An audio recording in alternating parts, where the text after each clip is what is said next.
Ok, pessoal, chegamos então aqui nas entrelinhas da lição de terça-feira, uma questão de adoração. Terça-feira dessa 10ª lição do segundo trimestre de 2018.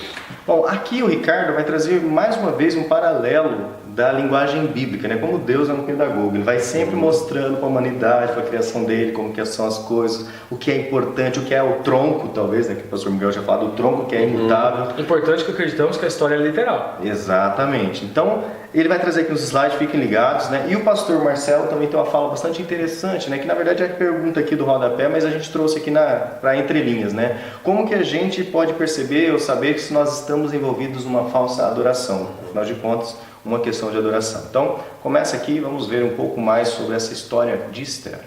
Não foi, né, para sair o negócio. Tá gravando?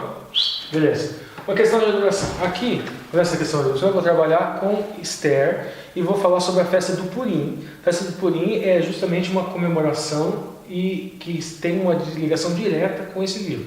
Só que esse livro é um livro literal, só que ele tem aplicação profética também. E a festa do Purim também tem uma aplicação profética que nós vamos entender durante a semana. E essa aplicação profética está relacionada com os eventos finais. E está relacionada também com Babilônia e o ataque que o povo de Deus vai receber, assim como acontece no livro de Esther. Agora vamos para o próximo slide. Eu vou falar de Mardoqueu. Mardoqueu é o arquétipo do remanescente. Para a gente entender um pouquinho a história. O rei Assuero, também chamado Xerxes I, ou Artaxerxes, ele exige que a sua esposa Vasti ela dance para ele num evento. Só que ela se recusa.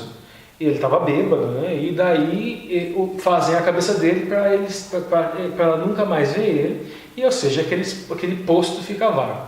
E eles vão tentar procurar no rei uma mulher. Aí é esse contexto dessa passagem aqui. Esther, porém, não declarou o seu povo, não declarou que era judia e sua parentela, porque Mardoqueu lhe tinha ordenado que não declarasse. Esther 2:10, que Mardoqueu é o nome, ele foi modificado o nome dele. Esse não é o nome hebraico. E esse aqui é o deus Marduk. E o nome dele está relacionado com esse deus pagão. A gente está falando aqui do período do Império Persa. Vamos lá, próximo slide. Agora aqui as características. Mardoqueu como remanescente. Perceba, ele protege Esther. Assim como o remanescente, no caso o Messias, ele protege a igreja dando asas lá no Apocalipse e outros tantos eventos que a gente encontra ao longo da Torá. 2. Eles salvam um rei estrangeiro. Por quê? Na história, Mardoqueu descobre que há um complô de 2 sares, que algumas traduções traduzem por eunuco, mas na verdade ele pode ser traduzido também como palacianos, que queriam derrubar o rei. Ele descobre, só que a Amã que vai lá e executa, e a Amã recebe toda a glória. Mas quem salvou foi Mardoqueu. Mas vamos analisar a questão do remanescente. 2. Salva o rei estrangeiro. No caso aqui, Assuero, Xerxes ou Artaxerxes. O nome se refere ao mesmo rei. O Mashiach, o remanescente, leva a Torá é levada a gentios, tanto a Torá da graça como a Torá das obras, é levado a gentios e redime as nações, assim como ele redimiu aquele rei estrangeiro. 3. Recusa prostrar-se perante Amã, assim como Cristo recusou a prostrar-se sobre Satanás na tentação no deserto. E assim como ele também recusa que a idolatria entre no meio do seu povo. 4. Recebe um decreto de morte, assim como Cristo recebe esse decreto no Sinédrio. E assim como, mais para frente, haverá um decreto de morte também para isso, estamos falando depois fechando para a graça. 5. Lidera a luta contra os inimigos do povo, assim como Miguel. Miguel é um título de guerra. É ele lutando, Miguel e seus anjos lutaram contra o dragão também. Veja o novo paralelo. 6. Ele é honrado por Naamã, meio contra a vontade, mas porque o rei manda depois que Esther toma coragem e entra e fala que estão fazendo complô para acabar com o seu povo. E ela se revela judia. E o rei Assuero se lembra que foi Mardoqueu que descobriu a rebelião lá que estava sendo para destronar. Assim como o Mashiach recebe um nome superior a todo nome. Ele é honrado, um nome maior que todo nome. 7.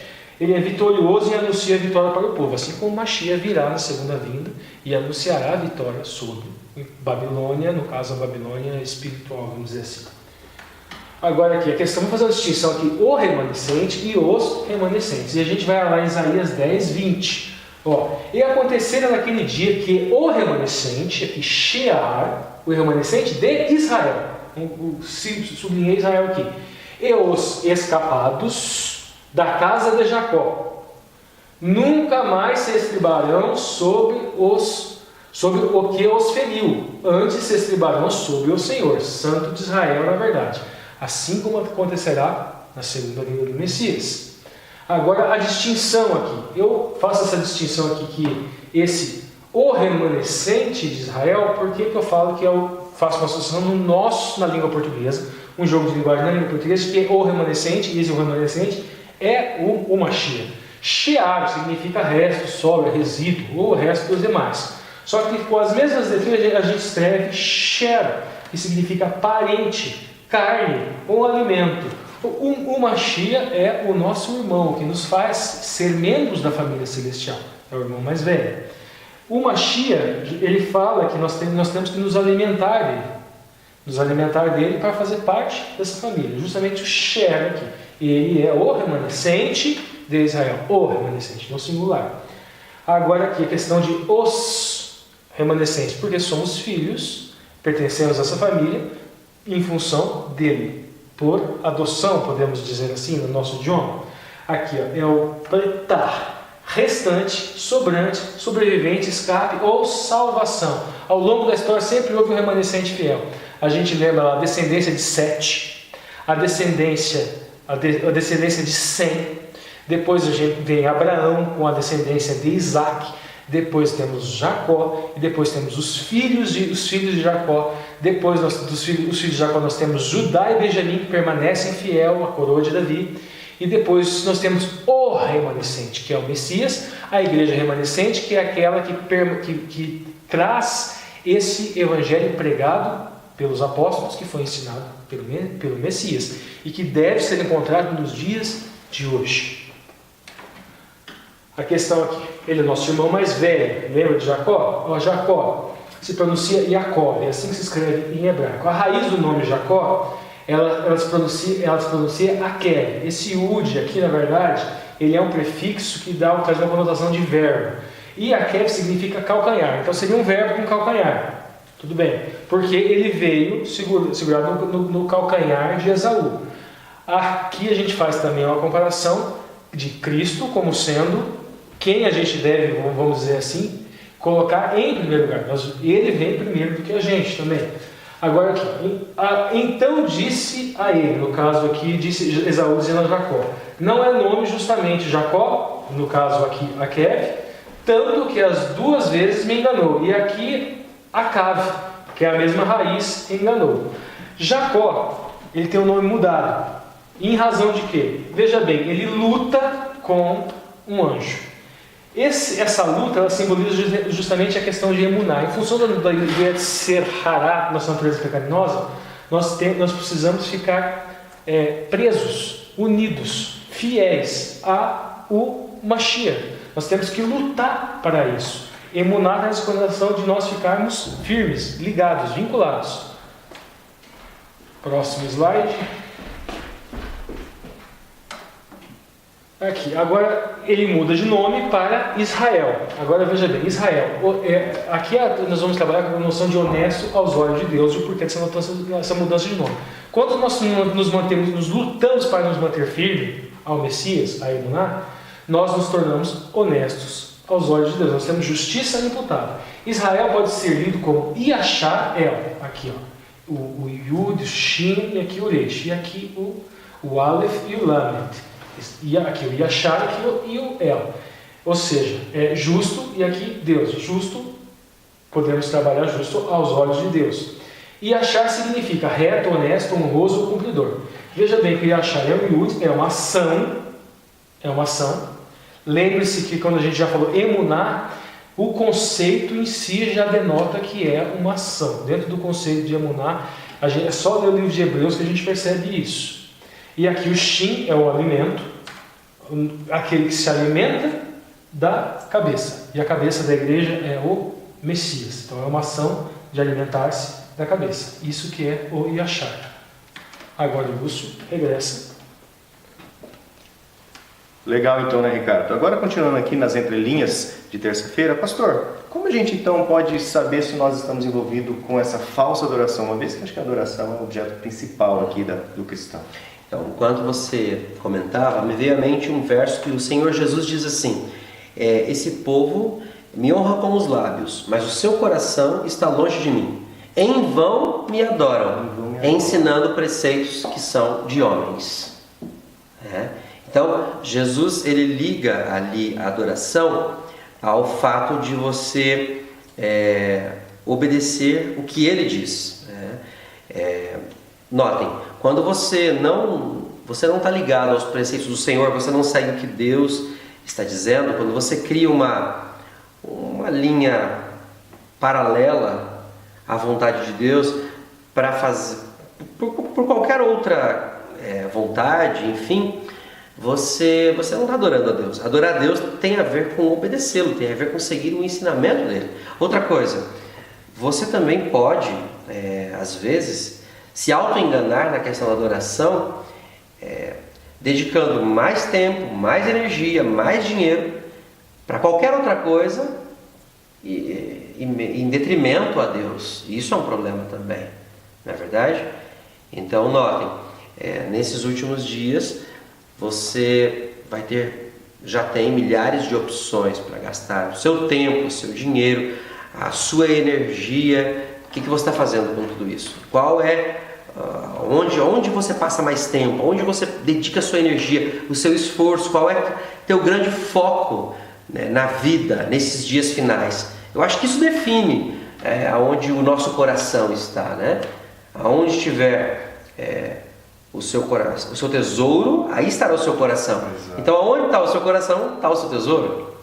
É uma reflexão interessante, né? Que a gente tem que realmente pensar onde que está o nosso tesouro, onde nós estamos ajuntando tesouro. Exatamente. Somos cristãos e eu fico feliz assim de fazer parte, né, do projeto Entre Linhas, porque a gente está gastando algum tempo, que é um dos maiores tesouros que a gente tem no nosso tempo. Exatamente. E estar aqui refletindo sobre essas questões. Nós temos a Thaís, uma inscrita nossa, que fala que os vídeos nossos podem ter 2, 3 horas. Né? Então, assim, ela está dedicando 3 horas da vida dela para aprender sobre a palavra de Deus. Temos também inscritos que falam, né, que investe, não perde tempo, investe o tempo. Então, sempre estão na internet tentando aprender. Não, tem gente que assiste as 2 horas da gente e ainda vai assistir os outros, ainda vai assistir Os individuais. Código Aberto, vai assistir lições da Bíblia. Eu posso só fazer uma colocação de algo que me veio à mente agora? Sim. Eu tenho notado, né, nesses últimos 5 anos da minha vida, eu tenho observado os cristãos, os movimentos que eles apresentam. A gente vê isso na internet, vê isso nos programas de TV, e a gente nota que muito do chamado cristianismo hoje é ativismo religioso. E você pode fazer da sua atividade religiosa o seu próprio Deus. Por exemplo, o que é o ativismo religioso? Tem gente que não para entender realmente se o que ele está fazendo está na palavra de Deus. Se aquilo ali é a vontade de Deus, se Deus está pedindo aquilo para ele de maneira clara nas Escrituras. Ou se é uma vontade do coração dele de fazer aquilo porque ele quer aparecer, ou porque ele quer... Fica com aquele discurso, o importante é a prática. O importante é fazer. Mas nem sabe se a prática está certa ou não. Não está levando ninguém a lugar algum. Ele está rodando e, na verdade, ele está colocando em evidência ele mesmo. Ele está se promovendo. Não está promovendo o santo evangelho, que é que vem da palavra. Por exemplo, eu não sei se você vai deixar essa parte ou vai cortar, mas se você deixar essa parte, então você vai me ouvir e vai estar ouvindo saber que o Lúcio deixou. Por exemplo, eu os conheço um pouco e eu os vejo trabalhando na igreja. Eu trabalho na minha atividade no colégio, mas noto tanto que vocês trabalham na igreja. Vocês têm atividade em várias frentes, né? E aí, essa hora da noite, vocês estão aqui gravando. Mas vocês têm lá o estudo da Bíblia de vocês aprofundado. Vocês têm sermões relevantes. Eu venho, assisto sermões, eu saio da igreja tendo estudado a palavra.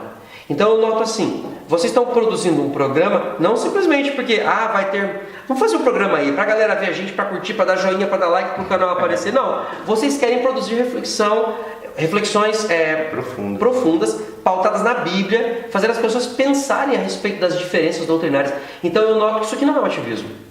Eu estou fazendo um julgamento, estou julgando aqui, Ele pode falar. baseado em fatos. Entende? Mas muito cuidado, você transformar a tua religiosidade num simples ativismo religioso e transformar isso num Deus, e isso é idolatria também. Legal. A nossa oração, a minha, do Ricardo aqui, do Alexandre também, é sempre que Deus tire de nós qualquer orgulho, qualquer necessidade disso. Né? O que é legal do canal, e aproveitando aqui o pastor, é que o canal surgiu assim, né, do coração aqui do Ricardo, que queria compartilhar, me chamou o Alexandre, a gente começou a discutir, a gente quer discutir melhor a lição, aprofundar. E um dia eu revelo por quê. Trocar mais o assunto, e aí por que não gravar isso e publicar para mais pessoas? Claro. E aí o projeto tem dado certo, mas a gente sempre ora, né, que não sejamos estrelinhas, aí não é o canal de entrelinhas, é o canal das estrelinhas. Né? Então, obrigado aí, pastor, né, pelas considerações. Bom, encerramos então aqui, né, as entrelinhas de terça-feira, uma questão de adoração, que você reflita nessas questões que são muito importantes. Deixe seu joinha, se inscreva no canal, acione seu sininho, mas lembre-se, né, não para prestigiar o canal, mas para contribuir com a obra e com esse ministério. Like evangelístico. Para que o algoritmo do YouTube eleve o ranking do vídeo e mais pessoas possam refletir sobre esses temas. Legal. Então, nos vemos nas próximas entrelinhas de quarta-feira.